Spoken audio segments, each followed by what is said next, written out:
Good morning students. विद्यार्थ्यांनो, या अगोदरच्या लेक्चरमध्ये आपण नंबर ऑफ क्रोमोझोम्स बघितलेला आहे. त्यामध्ये आपण euploidy, aneuploidy, then euploidy it is again divided into monoploidy means haploidy, diploidy, polyploidy and aneuploidy it is again divided into hypoploidy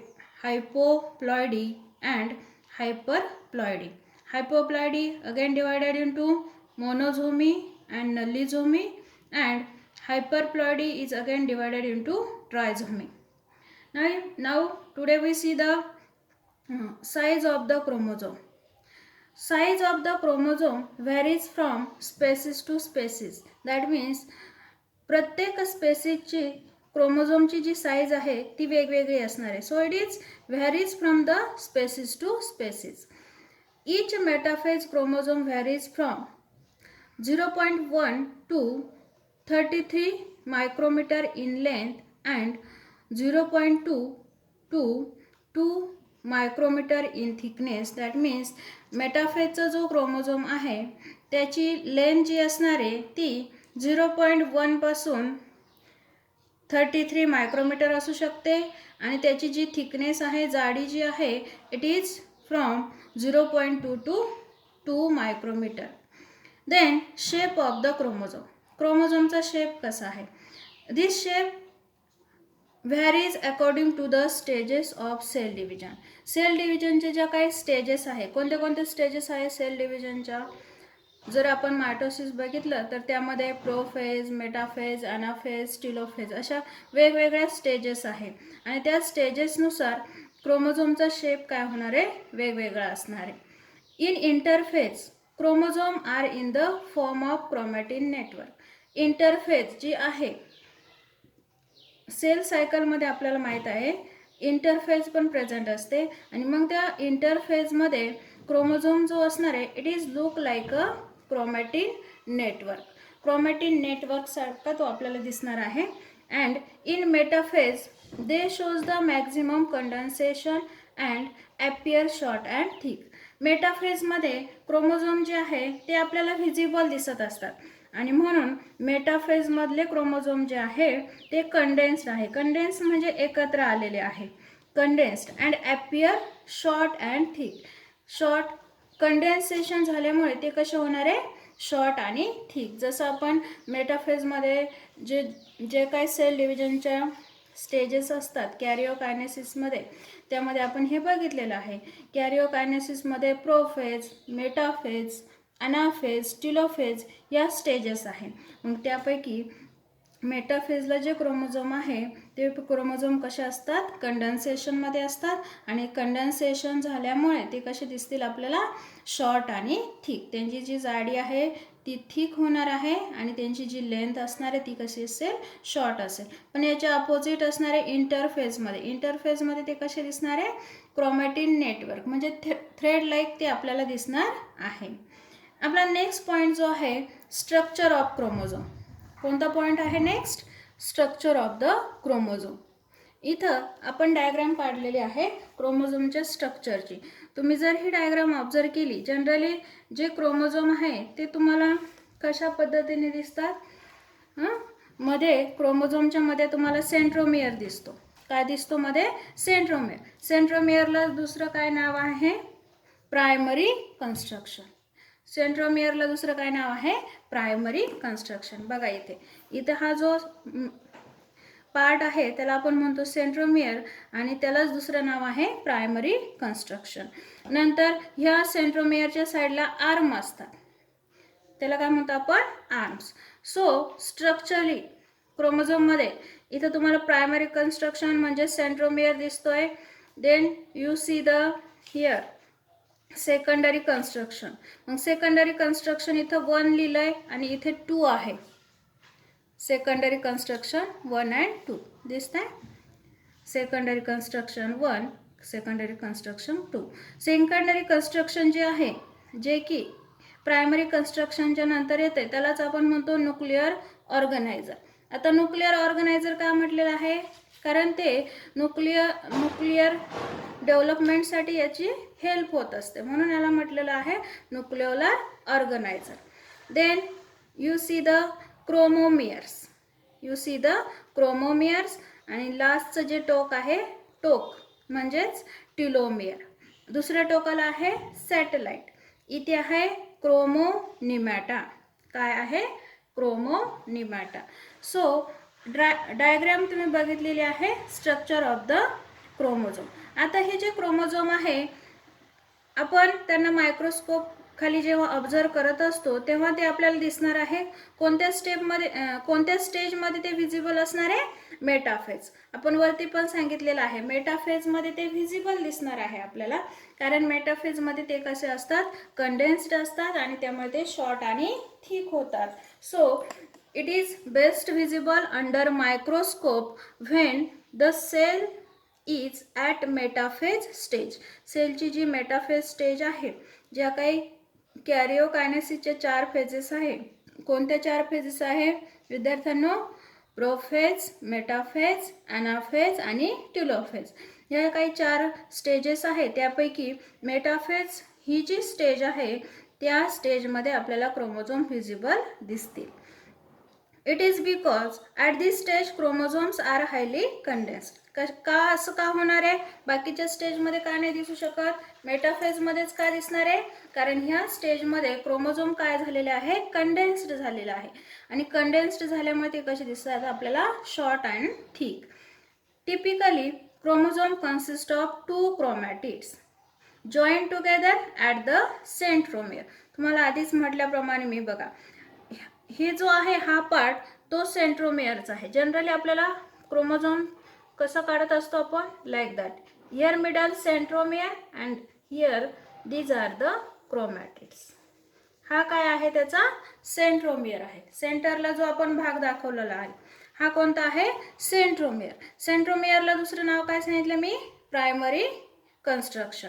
आणि सेंट्रोमियरच्या साईडला काय आहे? 2 क्रोमॅटिड्स आहे. जसे की हे इकडचा एक क्रोमॅटिड्स, इकडचा एक क्रोमॅटिड्स. त्याला आपण आर्म पण म्हणू शकतो. Jointed together at the centromere or primary construction. म्हणून काय म्हटलं आहे आपण?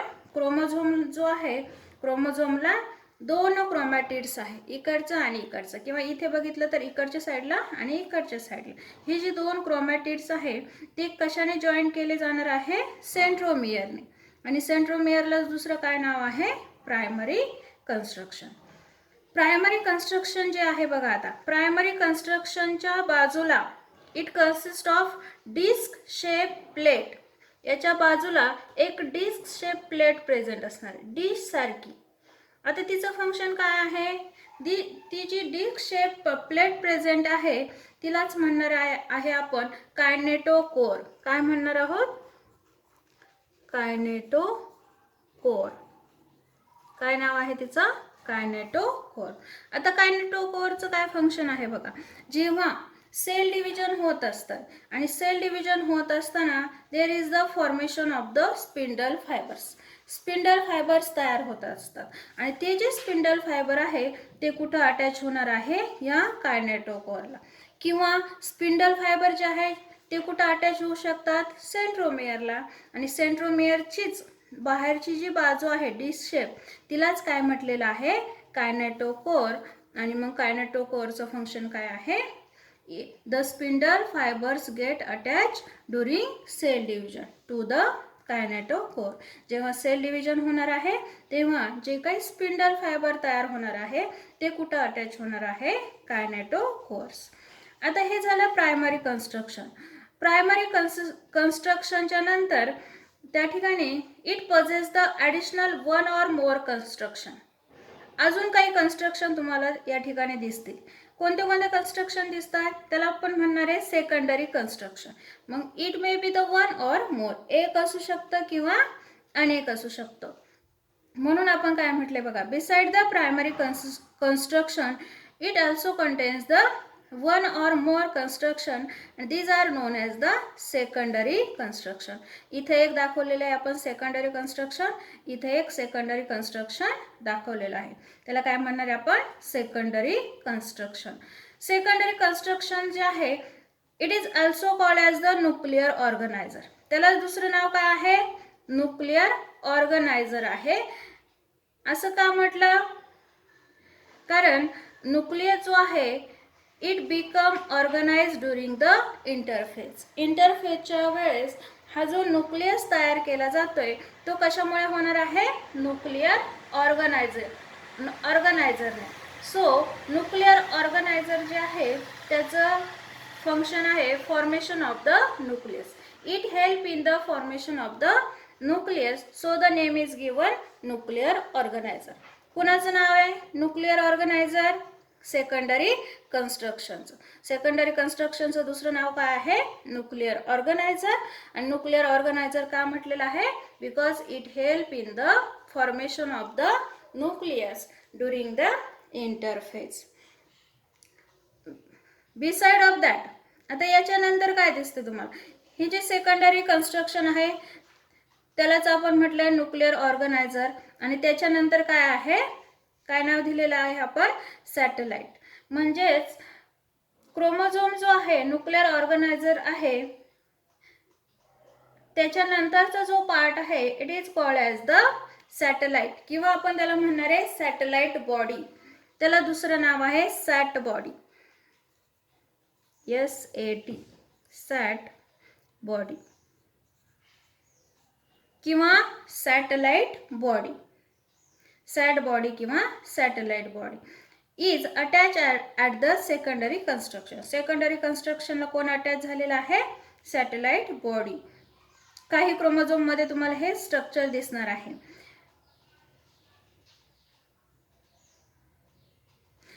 आता हे जे क्रोमॅटिड्स आहे, क्रोमोझोम जो आहे तो कशाने बनलेला आहे? क्रोमॅटिड्सने बनलेला आहे.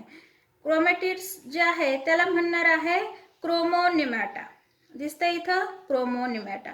म्हणजेच क्रोमोझोम जो तयार झालेला आहे तो फिलामेंटल स्ट्रक्चरने तयार झालेला आहे. आणि त्या फिलामेंटल स्ट्रक्चरला काय म्हणणार आहे आपण? क्रोमोनिमॅटा. सो इच क्रोमॅटिड, हे जे साइडचे जे आर्म आहे त्याला काय म्हटलेलं आहे आपण? Chromatid. In turn contain a long unbranch cylinder highly coiled DNA thread and it is called as the chromonema. त्याला काय म्हणणार आहे? क्रोमोनिमा, किंवा त्याला म्हटलेलं आहे आपण chromonemata. Extending through the length of chromatid. म्हणजेच हे जे क्रोमॅटिड जे आहे ते कशाने बनलेले आहे? क्रोमोनिमा किंवा क्रोमोनिमॅटाने बनलेले आहे.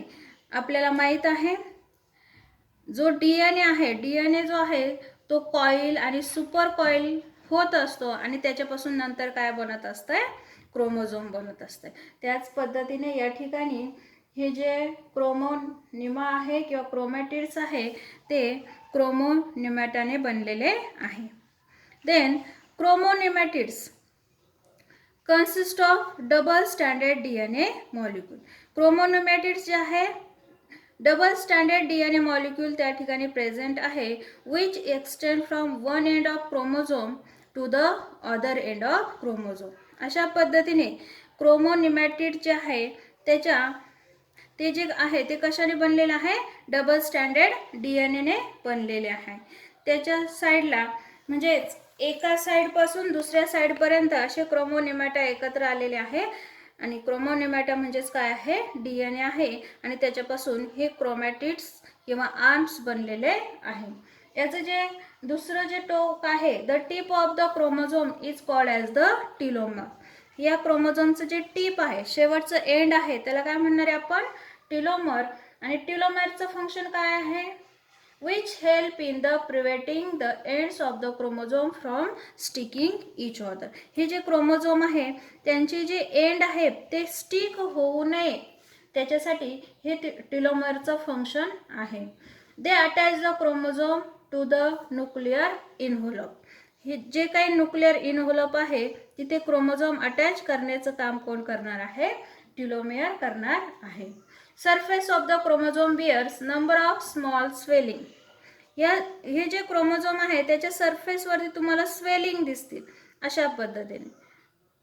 वरच्या साईडला काय दिसेल तुम्हाला? स्वेलिंग दिसेल, फुगलेला काही पार्ट्स दिसेल. And this swellings are called as the chromomeres. या इथं लिहिलेलं आहे आपण क्रोमोमियर्स. अशा पद्धतीने या ठिकाणी आपण क्रोमोझोमचं स्ट्रक्चर स्टडी केलेलं आहे. नेक्स्ट पॉइंट आहे टाइप्स ऑफ द क्रोमोझोम. क्रोमोझोमचे जे काही टाइप्स आहे these are according to the position of the centromere. तुम्हाला क्रोमोझोमचं स्ट्रक्चर मी दाखवलेलं आहे. या ठिकाणी सेंट्रोमेअर प्रेझेंट आहे. सेंटरचं काय आहे सेंट्रोमेअर आणि त्याच्या साईडला काय आहे आर्म्स आहे. काय दाखवतो आपण आर्म्स सेंट्रोमेअर.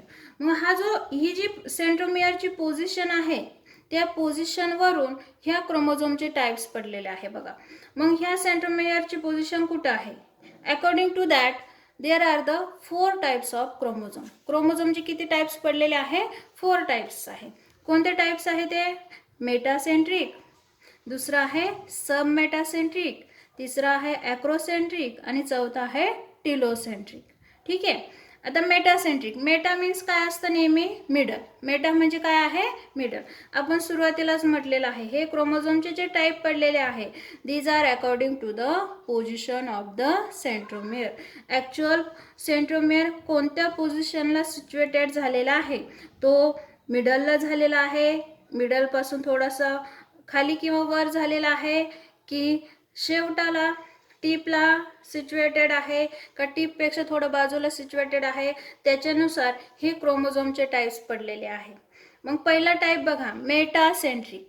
कोणता टाईप आहे पहिला मेटासेंट्रिक. आपण इथं डायग्राम काढली बघा. मेटा म्हणजे काय मिनिंग होतो Meta means middle. Meta means middle. त्याच्या नावावरूनच तुमच्या लक्षात येईल मेटा म्हणजे मिडल आहे. म्हणजेच या ठिकाणी हा जो सेंट्रोमियर आहे तो कुठे सिच्युएटेड आहे मिडल ऑफ द क्रोमोझोम. म्हणून metacentric the centromere is situated at the middle of chromosome. सेंट्रोमियरची पोझिशन तुम्ही बघितली तर ती कुठं आहे मिडलला आहे.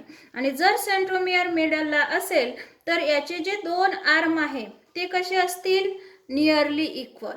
So it the 2 arms of the chromosome are nearly equal. म्हणून याचे हे दोन्ही आर्म कसे दाखवलेले आहे आपण इक्वल दाखवलेले आहे. आणि दोन्ही आर्म इक्वल असल्यामुळे याचा जो शेप आहे कसा शेप दिसतोय तुम्हाला V shape. It appeared V shape during anaphase. ॲनाफेजमध्ये तुम्हाला या क्रोमोझोमचा शेप कसा दिसेल व्ही शेप दिसेल. So it is about the metacentric. Meta म्हणजे काय मिडलला. म्हणजेच सेंट्रोमेअर कुठं आहे मिडलला. आणि सेंट्रोमेअर जर मिडलला असेल तर हे 2 आर्म कसे असतील सारखे असतील. आणि जर दोन्ही आर्म सारखे असेल तर याचा शेप कसा येईल व्ही शेप. जसं व्ही मध्ये आपण काय करतोय दोन्हीही या दोन्ही बाजू कशा असतात सारखे असतात. म्हणून मेटासेंट्रिकमध्ये जे क्रोमोझोम आहे त्याचा शेप कसा आहे व्ही शेप. दुसरा जो टाईप आहे कोणता टाईप आहे दुसरा विद्यार्थ्यांनो सब मेटासेंट्रिक. बघा इथं डायग्राम दिसतीये सब मेटासेंट्रिक. डायग्राममध्ये इथं सेंट्रोमियर आहे हे आर्म्स आहे. सब म्हणजे काय येईल आता सब म्हणजे हा जो सेंट्रोमियर आहे it is situated some distance away from middle. सेंटरपेक्षा किंवा मिडलपेक्षा तो जरासा दूर सिच्युएटेड आहे म्हणून याला नाव दिलेलं आहे सब मेटासेंट्रिक. मेटासेंट्रिकला मिडलला आहे. सब मेटासेंट्रिकला काय झालंय तो थोडासा मिडलपासून बाजूला सरकलेला आहे म्हणून the name is given sub metacentric. The centromere is situated some distance away from the middle. मिडलपेक्षा तो कसा आहे जरासा बाजूला प्रेझेंट आहे. मग जरासा बाजूला प्रेझेंट असल्यामुळे एक आर्म कसा होईल लॉंग असेल आणि दुसरा आर्म कसा असेल short. So one arm of the chromosome is shorter than the other. एक आर्म कसा आहे शॉर्टर आहे आणि दुसरा कसा आहे लॉंग आहे. म्हणजेच एक जो आर्म आहे तो थोडासा शॉर्ट आहे दुसरा लॉंग आहे. आणि याच्यावरूनच या डायग्रामवरूनच आपल्याला या क्रोमोझोमचा शेप लक्षात येतोय. कोणता शेप दिसतोय आपल्याला एल शेप. एल शेप कशामुळे आलाय कारण हा वरचा आर्म जो आहे तो लांब दिसतोय खालचा जो आहे तो थोडासा छोटा दिसतोय किंवा शॉर्ट दिसतोय. So it appeared L shape. विद्यार्थ्यांनो, थर्ड टाईप जो आहे, थर्ड टाईप कोणता सांगितलं आहे आपण? ॲक्रोसेंट्रिक. कोणतं सांगितलेलं आहे? ॲक्रोसेंट्रिक. तुम्ही जर डायग्राम बघितली तर डायग्राममध्ये तुम्हाला दिसेल बघा, ॲक्रोसेंट्रिक. आता ॲक्रोसेंट्रिकमध्ये सेंट्रोमियर कुठं सिच्युएटेड आहे, कुठं प्रेझेंट आहे? इट इज सिच्युएटेड बघा near the end of the chromosome. क्रोमोझोमचं जे काही एंड आहे त्याच्या जवळ प्रेझेंट आहे. म्हणजेच आपण सुरुवातीला बघितला मेटासेंट्रिकमध्ये मिडलला आहे, सब मेटासेंट्रिकमध्ये त्याची पोझिशन अजून थोडीशी वरती गेलेली आहे, आणि ॲक्रोसेंट्रिकमध्ये तो कुठे गेलेला आहे? End of the chromosome. क्रोमोझोमच्या एंडच्या जवळ गेलेला आहे, पण अगदीच एंडला गेलेला नाही, म्हणजे एंडपासून जवळ गेलेला आहे. The centromere is situated near the end of the chromosome. मग अशी पोझिशन असल्यामुळे सेंट्रोमियरची एक आर्म कसा दिसतोय? Short, but it is very short, and other is the long. आधीचा जो बघितला आपण त्याच्यापेक्षाही हा कसा आहे? सब मेटासेंट्रिक पेक्षाही कसा आहे? हा शॉर्ट आहे. So one arm of the chromosome is very short while the other is the long. एक आर्म कसा दिसतोय तुम्हाला? शॉर्ट दिसतोय, आणि एक कसा दिसतोय? लॉंग दिसतोय. आणि त्यामुळे या क्रोमोझोमचा शेप कसा दिसतोय तुम्हाला विद्यार्थ्यांनो? जे शेप. सो इट अपियर्ड जे शेप. या ठिकाणी आपण बघू शकतो डायग्राममध्ये. आणि लास्टचा जो टाईप आहे, कोणता आहे लास्टचा type? Last one is the telocentric. या ठिकाणी तुम्ही बघू शकता ॲक्रोसेंट्रिकमध्ये वन आर्म शॉर्ट आहे, अदर लॉंग आहे, आणि त्याचा शेप आहे जे शेप. आणि लास्ट वन आहे टिलोसेंट्रिक. टिलोसेंट्रिक म्हणजेच कुठे असणार आहे आता? Centromere. Centromere is situated at the tip. Telo म्हणजेच काय झालंय? Tip of the chromosome. सेंट्रोमियरची पोझिशन कुठं आहे? टीपला आहे, आणि टीपला असल्यामुळे किती आर्म असतील याला? वनच arm. It has only one arm. एकच आर्म प्रेझेंट असणार आहे, दुसरा आर्म या ठिकाणी अब्सेंट आहे, आणि यामुळे इट अपियर रॉड शेप. याचा शेप कसा झालेला आहे? रॉड सारखा, दांड्यासारखा. तर अशा पद्धतीने 4 टाइप्स आपण या ठिकाणी बघितलेले आहे क्रोमोझोमचे, आणि ते जे काही 4 टाइप्स आहे ते कशावरून ठरवलेले आहे? According to the position of the centromere. कोणते 4 टाइप्स बघितले विद्यार्थ्यांनो? First is the metacentric, second is the sub metacentric, third is the acrocentric, fourth is the telocentric. हे जे 4 पॉइंट आहे ते सेंट्रोमियरच्या पोझिशननुसार आहे. सेंट्रोमियरची पोझिशन लक्षात ठेवायची, त्यामुळे आर्मची जी साईज आहे, कोणता लॉंग आहे कोणता शॉर्ट आहे ते लक्षात ठेवायचं, आणि शेप कसा तयार होतोय हे आपण लक्षात ठेवणार आहोत. थँक्यू.